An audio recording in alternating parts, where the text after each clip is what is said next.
In the land of Canaan long ago, there lived a couple whose names would echo through the ages. Isaac, the son of the great patriarch Abraham, and his wife Rebekah yearned for a child. Years passed, and the desire for an heir seemed increasingly distant. But they did not give up. Isaac fervently prayed to the Lord, pleading for a miracle. And behold, the impossible happened. Rebekah became pregnant, but her joy soon turned into concern. She felt an unusual agitation in her womb, as if a battle were occurring inside her. Confused and anxious, Rebekah sought divine guidance. The Lord answered her plea with a surprising revelation. 2 nations are in your womb. 2 peoples will separate from your body. 1 people will be stronger than the other, and the older will serve the younger. These words, enigmatic and profound, would mark the destiny not only of her family, but of entire nations. Finally, the day of childbirth arrived. The anticipation was palpable in the air, and everyone around Rebekah waited anxiously. To everyone's surprise, it was not just 1 baby, but 2. Twins.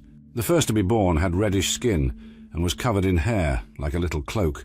They named him Esau, which means hairy. Soon after, the second baby came, grasping his brother's heel.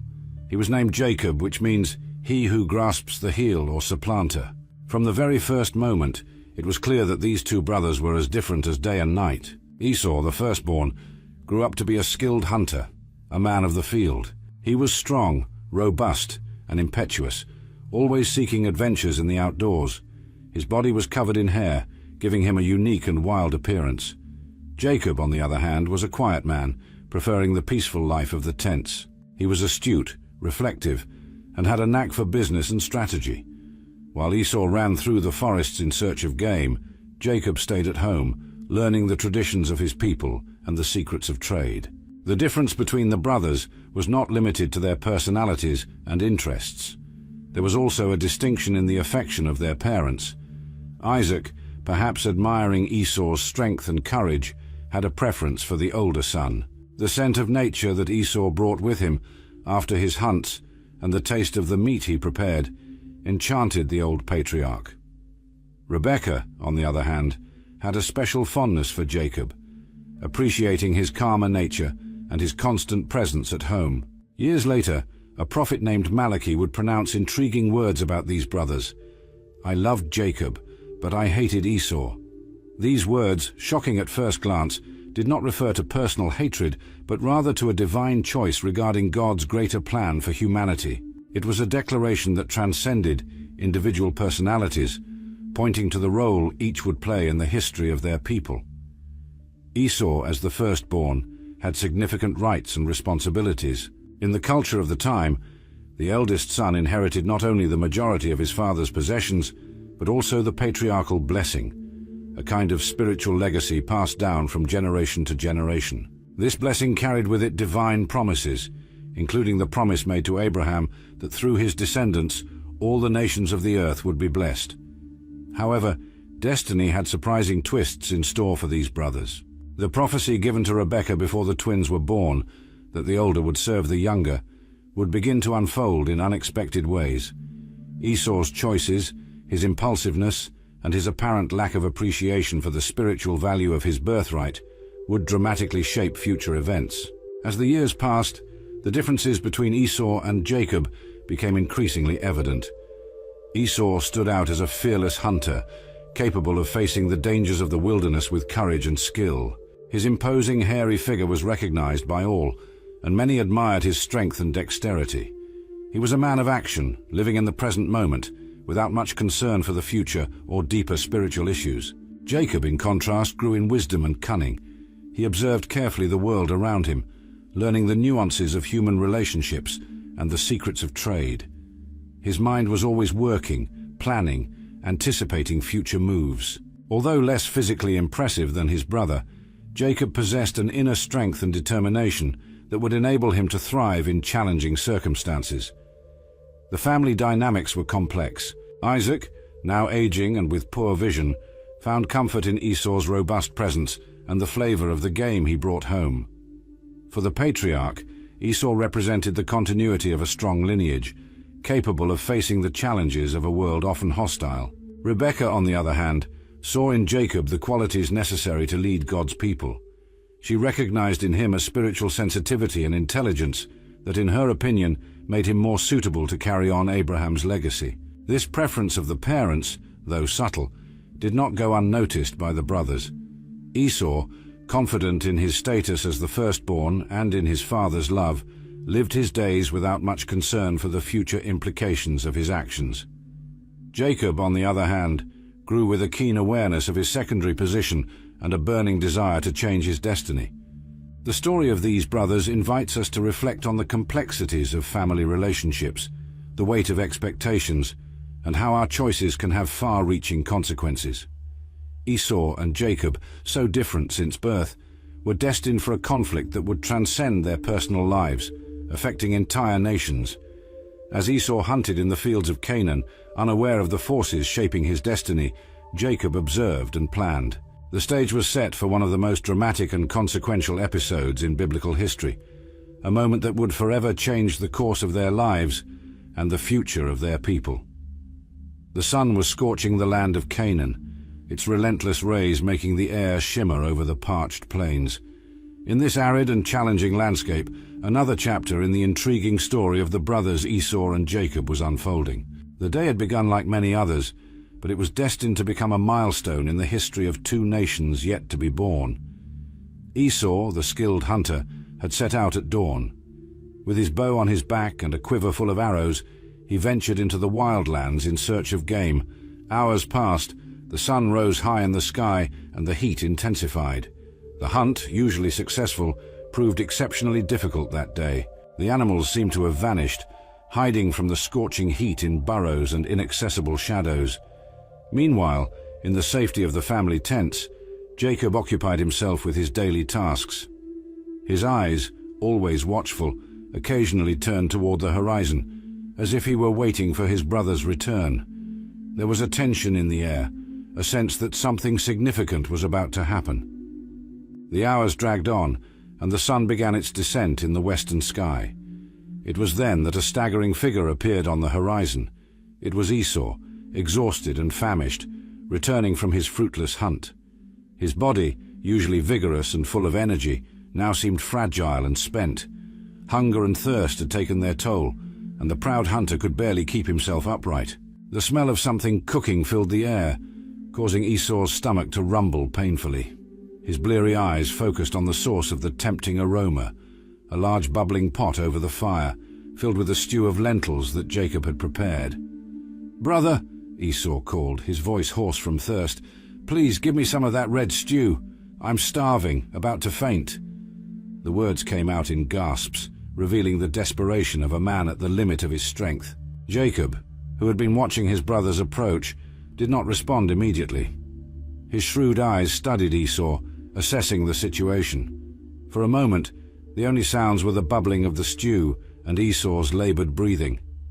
Then Jacob spoke, his words carefully chosen. "Of course, my brother, but first, sell me your birthright."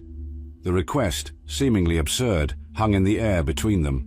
The birthright was something sacred, an honor and responsibility passed from father to the eldest son. It included not only a double portion of the inheritance, but also the leadership of the family, and more importantly, the spiritual blessing that carried the divine promises made to Abraham. Esau, in his state of exhaustion and extreme hunger, did not seem to fully grasp the weight of what was being asked of him. His response came quickly and thoughtlessly. "Look, I'm about to die of hunger. What good is the birthright to me?" Jacob, recognizing the unique opportunity before him, pressed on. "Swear to me right now." And Esau, in a moment of weakness that would echo through the centuries, swore, handing over his birthright for a bowl of food. The pact was sealed. Jacob served Esau bread and the lentil stew. The firstborn ate and drank eagerly, satisfying his immediate hunger and thirst, but losing something of immeasurable value in the process. When he finished his meal and the fog of hunger dissipated, Esau got up and left, seemingly indifferent to what he had just done. This seemingly trivial moment was, in fact, a monumental turning point. The words exchanged that day between the tents would reverberate for generations, shaping the destiny of entire nations. Esau's actions revealed much about his character. He was a man of the moment, driven by his immediate desires and needs. The hunger and fatigue led him to disregard something of immense spiritual and cultural value. His willingness to trade his birthright for a meal demonstrated a lack of long-term vision and a devaluation of his spiritual heritage. Jacob, on the other hand, proved to be calculating and opportunistic. He recognized the value of the birthright and was willing to take advantage of his brother's momentary weakness to obtain it. His action, although ethically questionable, revealed a deep understanding of the importance of spiritual blessings and a fierce determination to achieve what he saw as his destiny. The days that followed were marked by a silent tension between the brothers. Esau, recovered from his exhaustion, seemed to pay little attention to what had happened. He continued his life as a hunter, going out on his expeditions, seemingly forgotten the pact he had made. Jacob, on his part, kept the secret of his new position, waiting for the right moment to fully claim what he now considered his by right. The news of the incident soon spread throughout the family. Rebekah, the mother of the twins, heard about the agreement with a mix of surprise and perhaps a hint of satisfaction. She had always seen Jacob as the more suitable son to carry on the family legacy. Isaac, on the other hand, remained oblivious to what had transpired, his failing eyesight preventing him from perceiving the subtle changes in the dynamics between his sons. This event raises profound questions about the value we attribute to things in our lives. What do we truly consider important? How easily are we willing to give up our heritage, whether material or spiritual, for immediate gains? The story of Esau and Jacob invites us to reflect on our own choices and priorities. Furthermore, the episode illustrates how seemingly small decisions can have far-reaching consequences.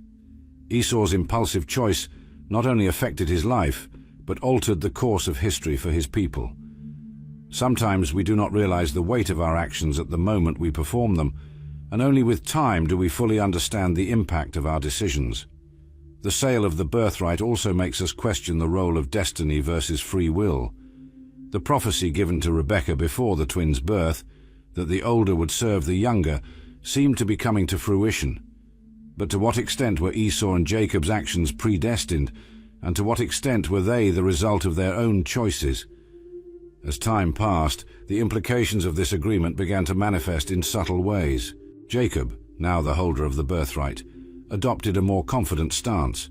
He started to get more involved in family matters, preparing for the leadership role he believed was his by right.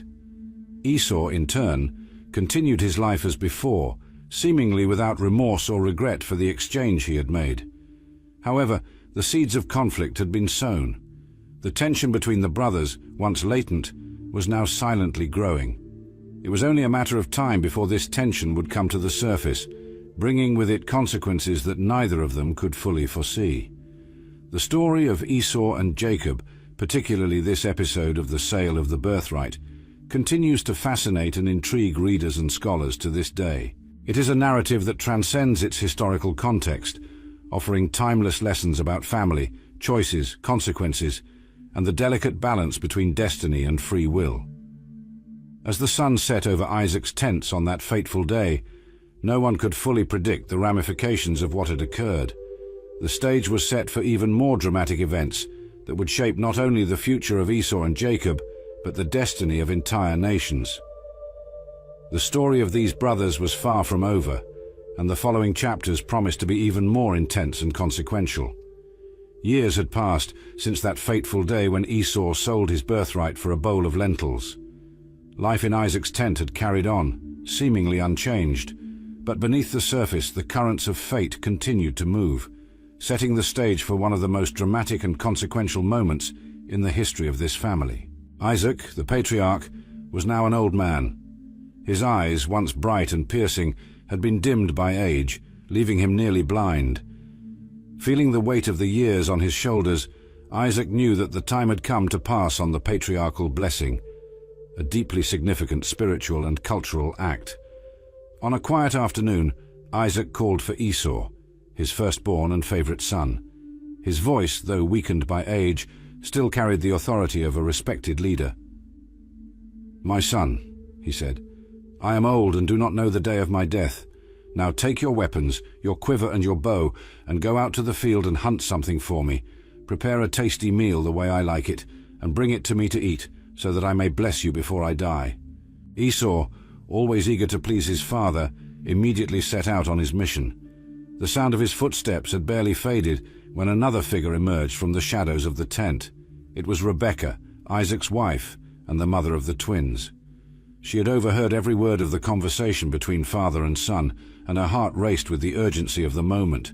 Without wasting any time, Rebekah rushed to find Jacob, her favorite son. "Listen," she whispered hurriedly. "I heard your father tell Esau to bring him game and prepare a tasty meal so that he may bless him in the presence of the Lord before he dies. Now, my son, listen to me carefully and do what I say. Go to the flock and bring me 2 choice young goats. I will prepare a tasty meal for your father, just the way he likes it. Then you will take it to your father to eat, so that he may bless you before his death." Jacob, always shrewd, immediately recognized the risks of the plan. "But my mother," he argued, "my brother Esau is a hairy man and I have smooth skin. What if my father touches me?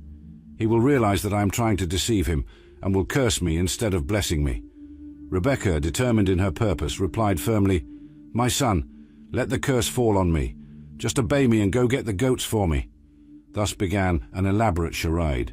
Rebekah, with skill and haste, prepared the meal exactly as Isaac liked it. Then she took the best clothes of Esau and dressed Jacob in them. To complete the disguise, she covered Jacob's hands and neck with the skins of the goats, mimicking the texture of Esau's skin. With a racing heart and trembling hands, Jacob entered his father's tent, carrying the meal prepared by his mother. "My father," he called, trying to imitate Esau's voice. Isaac, surprised by the quick return, asked, "Who are you, my son?" Jacob answered, "I am Esau, your firstborn. I have done as you asked. Please sit up and eat of my game so that you may bless me." Isaac, still suspicious, requested that his son come closer so he could touch him. His wrinkled fingers ran over Jacob's arms, feeling the hairy texture of the goat skins. "The voice is Jacob's," he murmured, "but the hands are Esau's." Confused, but still not entirely convinced, Isaac asked once more, "Are you really my son Esau?" "I am," Jacob lied, his heart pounding so hard he feared his father could hear it. Finally convinced, or perhaps simply weary of doubting, Isaac asked for the meal. He ate and drank the wine that Jacob brought him. Then he called his son close and kissed him. As he smelled the scent of Esau's clothes, Isaac's last doubts dissipated. With a solemn voice, the patriarch began to pronounce the blessing. "Ah, the smell of my son is like the smell of a field that the Lord has blessed. May God give you of the dew of heaven and of the fatness of the earth, plenty of grain and wine. Let people serve you, and nations bow down to you. Be lord over your brothers, and may the sons of your mother bow down to you. Cursed be everyone who curses you, and blessed be everyone who blesses you." The words, laden with power and promise, echoed through the tent. Jacob, trembling under the weight of the moment and the guilt of his deception, could hardly believe that his plan had succeeded. The blessing, meant for Esau, was now his. Barely had Jacob left his father's presence when Esau returned from his hunt. Proud of his success and eager to receive the blessing, he prepared the meal and brought it to Isaac. "My father," called Esau, entering the tent, "sit up and eat from my hunt so that you may bless me." Isaac, confused and alarmed, asked, "Who are you?" "I am your son," Esau replied, "your firstborn Esau." At that moment, the reality of what had happened hit Isaac with full force. He began to tremble violently, realizing he had been deceived. "Who then," he asked, "hunted the game and brought it to me? I ate it all before you arrived and blessed him. And indeed he will be blessed." Upon hearing his father's words, Esau let out a bitter and anguished cry. "Bless me also, my father," he pleaded. But Isaac, with sorrow in his voice, replied, "Your brother came and deceived me, taking your blessing." Esau's anger and pain overflowed. "No wonder they call him Jacob," he exclaimed. "He has deceived me twice. He took my birthright, and now he has taken my blessing." Then, turning to his father with despair in his eyes, Esau asked, "Have you not reserved a blessing for me?" Isaac answered with words that must have cut Esau's heart, "I have made him lord over you, and have given him all your relatives as servants, and I have supplied him with grain and new wine. What can I do for you now, my son?" But Esau did not give up. He continued to plead, "Is there not a blessing left, my father? Bless me also." And he wept bitterly. Moved by his son's anguish, Isaac finally offered a blessing to Esau, but it was a bitter blessing, almost a curse. "Your dwelling will be far from the richness of the earth, far from the dew of the heavens above. You will live by the sword and serve your brother, but when you grow restless, you will break his yoke from your neck." Isaac's words echoed through the tent, sealing the fate of his two sons and the nations that would descend from them. Jacob's deception had achieved its goal. He was now the bearer of the patriarchal blessing. But the cost of this act would be high, much higher than he could imagine at that moment. Esau's heart was filled with hatred for his brother. "My father will die soon," he thought, "and then I will kill my brother Jacob." When Rebekah learned of Esau's plans for revenge, she acted quickly once again to protect her favorite son. She called Jacob and advised him to flee to her brother Laban's house in Haran. "Stay with him for a while," she said, "until your brother's fury passes." Thus Jacob departed, leaving behind his family, his land, and the chaos he had created. He had obtained the blessing he so desired, but at what cost? His journey would take him to distant lands, where he would face challenges and trials that would test his faith and character. Meanwhile, Esau remained, bitter and resentful, determined to reclaim what he believed was rightfully his. The chasm between the brothers, once a small fissure, was now an insurmountable abyss. This story of deception and its consequences leads us to reflect on the nature of our own actions and choices. How often do we allow our immediate desires to blind us to the long-term consequences? How willing are we to compromise our integrity to achieve our goals? The paths of Esau and Jacob, once so intertwined, were now dramatically diverging. While Jacob fled to distant lands, Esau remained in Canaan, his life taking unexpected turns that would shape not only his personal future, but also the destiny of an entire nation. Esau, the man of the field, the skilled hunter, now found himself at a crossroads. The loss of the paternal blessing and the rupture with his twin brother had left a void in his life, a void he would attempt to fill in various ways in the years to come. At the age of 40, a significant milestone in the culture of the time, Esau made a decision that caused great sorrow to his parents, Isaac and Rebekah. He chose as wives two Hittite women, Judith, daughter of Beeri, and Basemath, daughter of Elon. This choice was not well received by his family, as the Hittites were a foreign people, with customs and beliefs different from the Abrahamic traditions that Isaac and Rebekah valued so highly. The biblical text tells us that these women were a source of bitterness to Isaac and Rebekah, Genesis 26:35. This succinct statement conceals a deep familial pain. For Isaac and Rebekah, Esau's marriages represented more than just an unwanted alliance with a foreign people. It was a departure from the promises made by God to Abraham, a dilution of the lineage chosen to carry the divine blessing. We can imagine the tensions that must have arisen in Isaac's tent. Rebekah, who already favored Jacob, must have seen in Esau's marital choices yet another confirmation that her younger son was the more suitable one to carry on the family legacy. Isaac, on his part, must have felt deeply divided.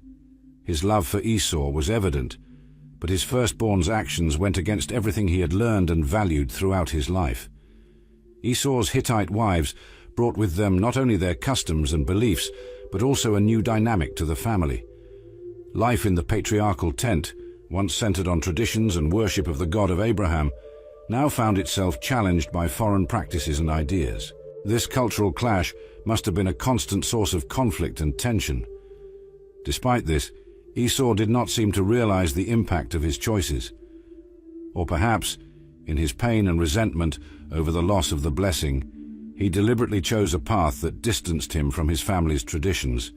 Regardless, his actions were shaping not only his own future, but that of his entire lineage. Years passed, and life continued its course. Esau established his own household, separate from that of his parents. He continued to thrive as a hunter and man of the field, his skills earning him a position of respect among the peoples of the region. His children were born and grew up, learning both their father's traditions and the customs of their Hittite mothers. Then one day, news reached Esau's ears.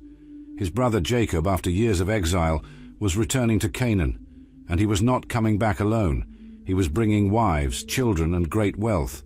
The news must have reignited old wounds in Esau. The brother who had deceived him, stealing his blessing and forcing him into exile, was now returning in triumph. It was at this crucial moment that Esau made another significant decision regarding his marriage. Realizing how much his Hittite wives displeased his parents, he decided to take a third wife, but this time his choice was strategic and laden with meaning. Esau went to Ishmael, his father Isaac's half-brother, and married Mahalath, daughter of Ishmael and sister of Nebaioth. This choice was not random. By marrying a descendant of Abraham, Esau was making an attempt to reconnect with his family roots. It was as if he were saying, "I too am part of this lineage. I too carry the blood of Abraham." This third marriage of Esau reveals much about his character and inner struggle. Despite his previous choices distancing him from his family's traditions, it seems that a part of him still yearned for acceptance and recognition. Perhaps by marrying Mahalath, he hoped to appease his parents' disappointment and reaffirm his place in Abraham's lineage. However, Esau's destiny was already in motion. His prior choices, combined with the blessing that Jacob had received, had set a path for him and his descendants that would lead them away from the promised land.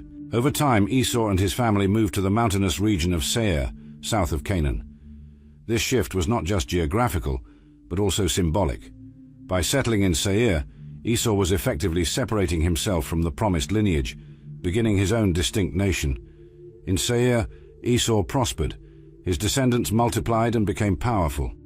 They became known as the Edomites, a people who would play a significant role in Israel's history in the centuries that followed. The biblical narrative provides a detailed list of Esau's descendants in Genesis 36, a genealogy that demonstrates how vast and influential his lineage became. Among his descendants were tribal chiefs, kings, and powerful leaders. The land of Edom, as it became known, was inhabited by Esau's descendants and became a prosperous and feared nation. It is interesting to note how the blessing that Isaac gave to Esau was fulfilled. Remember the words, "Your dwelling will be away from the richness of the earth, away from the dew of the heavens above. You will live by the sword and serve your brother. But when you become restless, you will break his yoke from your neck."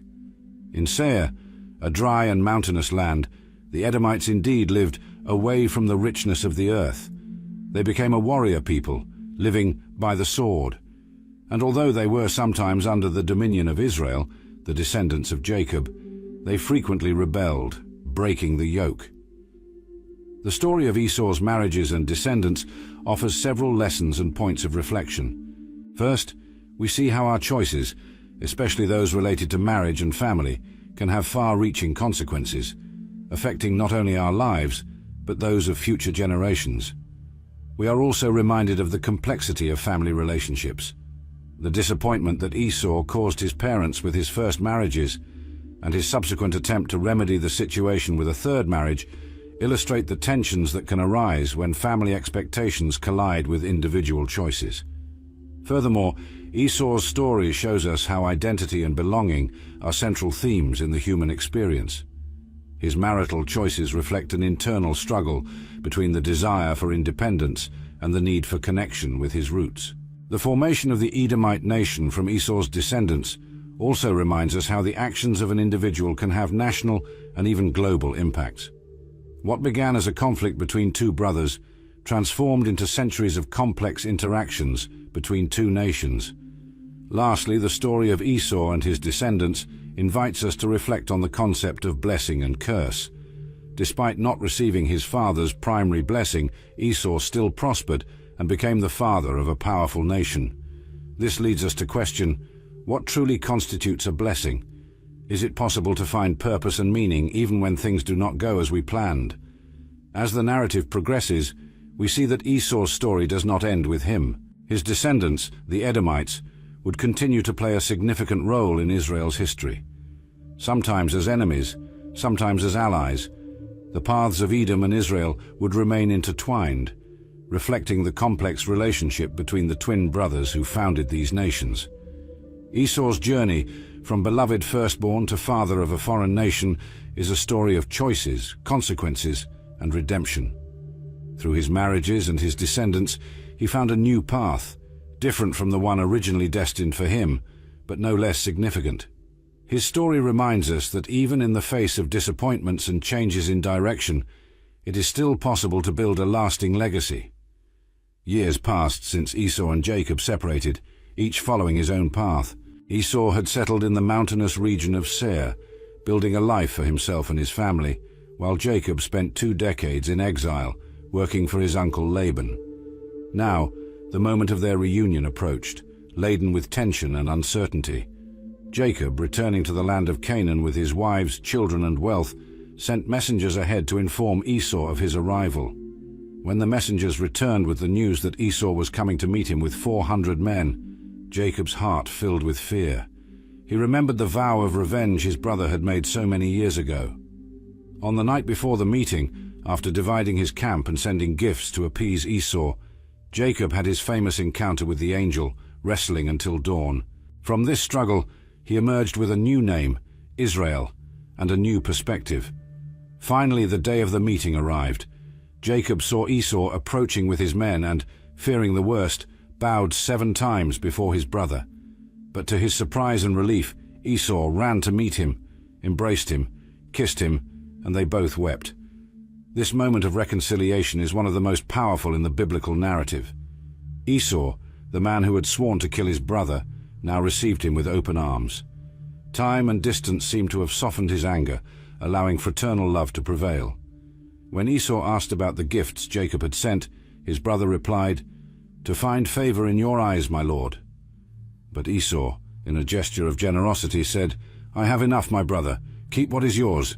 This exchange reveals much about the transformation of both brothers. Jacob, once the deceiver, now humbled himself before Esau. And Esau, who once valued his birthright so little that he sold it for a bowl of stew, now demonstrated a maturity and abundance that surprised Jacob.